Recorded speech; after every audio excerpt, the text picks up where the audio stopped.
Assalamualaikum warahmatullahi wabarakatuh. Selamat datang di SMP Negeri 14 Jember. Anak-anakku yang berbahagia, hari ini kita telah memasuki hari kedua masa pengenalan lingkungan sekolah atau MPLS. Perkenalkan, nama Ibu Dewi Retno Pribawati SPD. Hari ini Bu Dewi akan membawakan materi tentang pengenalan kurikulum. Sebagaimana yang sudah kita ketahui bahwa sebagian besar sekolah yang ada di Indonesia saat ini menggunakan kurikulum yang bernama Kurikulum 2013. Nah, hari ini Bu Dewi akan berikan informasi tentang apa saja mata pelajaran yang akan anak-anak pelajari, kemudian aspek penilaiannya itu apa saja, dan bagaimana pembelajaran yang akan kita lakukan di masa pandemi ini. Mata pelajaran di kurikulum 2013 pada jenjang SMP itu dibagi menjadi dua kelompok, yaitu kelompok A dan kelompok B. Untuk kelompok A terdiri dari mata pelajaran PPKN, PAI, Bahasa Indonesia, Matematika, IPA, IPS, dan Bahasa Inggris. Sedangkan untuk kelompok B terdiri dari Seni Budaya, PJOK, Prakarya, dan muatan lokal yaitu Bahasa Jawa. Pada hari-hari biasa yaitu ketika tidak terjadi pandemi, maka jumlah jam pelajarannya adalah tertera seperti yang ada di layar kalian ini. Ya, silakan anak-anak perhatikan, itu adalah jumlah jam pelajaran ketika masa biasa, ya. Jadi bukan dalam masa pandemi. Namun demikian, ketika masa pandemi ini untuk jam pelajarannya tidak sama. Ya, masing-masing untuk mata pelajaran mendapatkan jatah 2 jam pelajaran saja.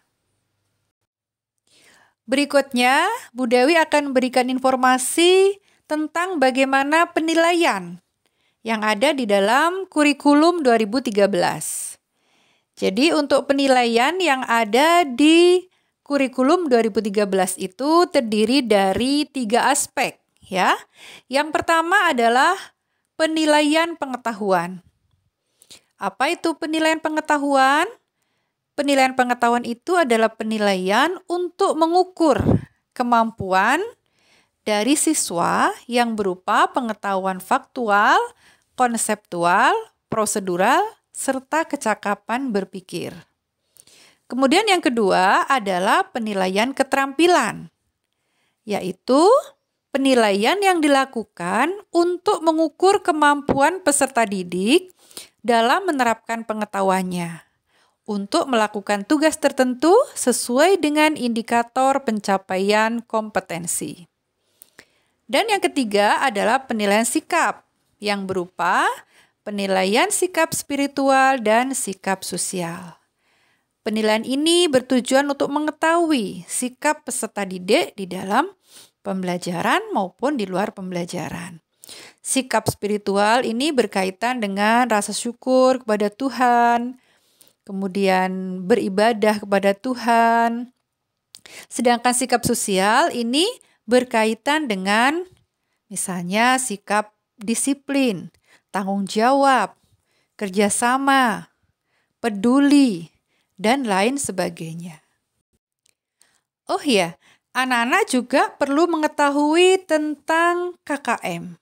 Apa itu KKM? Ya, KKM adalah singkatan dari kriteria ketuntasan minimal, yaitu kriteria paling rendah untuk menyatakan peserta didik mencapai ketuntasan. Nah, untuk di SMP kita, yaitu di SMP Negeri 14 ini, KKM untuk siswa kelas 7, 8, dan 9 adalah 76. Lalu bagaimana jika anak-anak mendapatkan nilai di bawah 76? Nah, berikutnya akan Bu Dewi terangkan.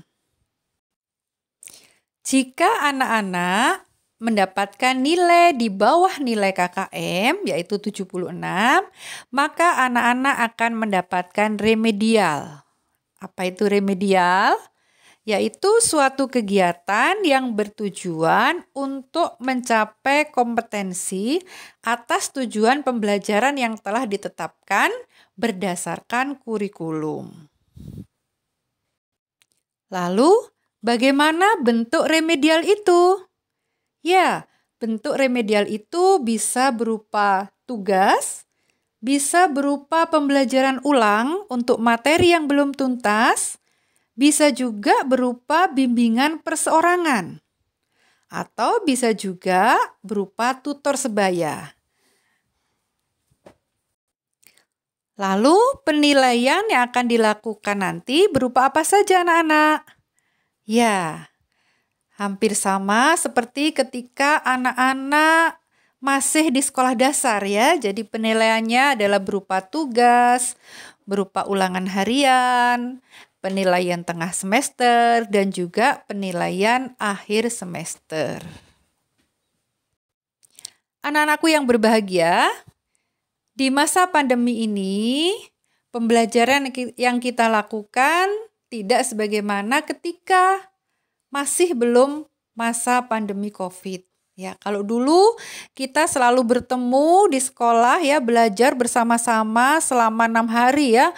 Mulai hari Senin sampai hari Sabtu kita belajar sama-sama di dalam kelas. Nah, karena kita sekarang berada di masa pandemi, maka ada 2 model pembelajaran ya. Yang pertama yaitu model pembelajaran dalam jaringan, atau disebut dengan pembelajaran online.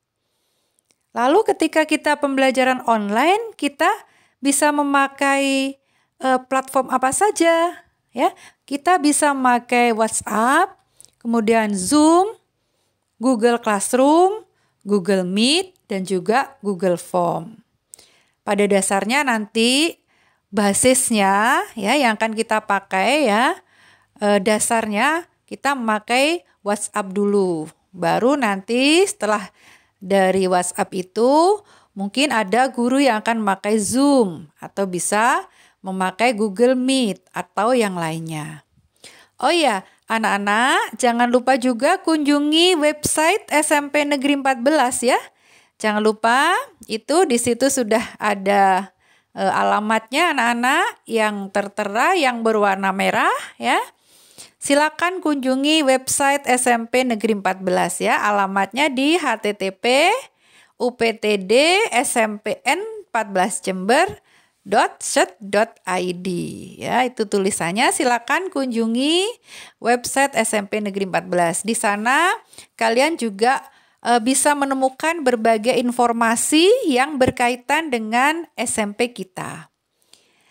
Terus yang kedua, anak-anak, selain kita belajar dalam jaringan, juga anak-anak bisa juga mengikuti pembelajaran di luar jaringan, terutama anak-anak yang tidak mempunyai handphone. Jadi apabila anak-anak tidak mempunyai handphone, anak-anak bisa melakukan pembelajaran di luar jaringan dengan cara datang ke SMP Negeri 14, kemudian anak-anak akan diberikan tugas oleh Bapak Ibu Guru.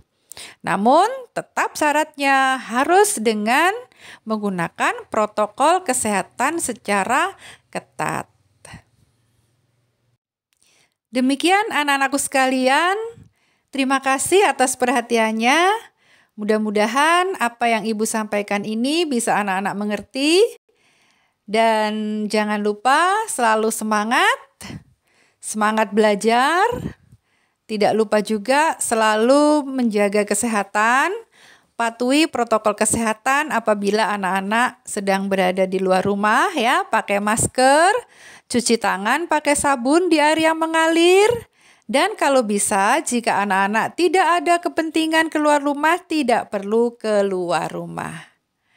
Baik, terima kasih dan mohon maaf apabila ada kata-kata yang tidak berkenan. Sampai jumpa.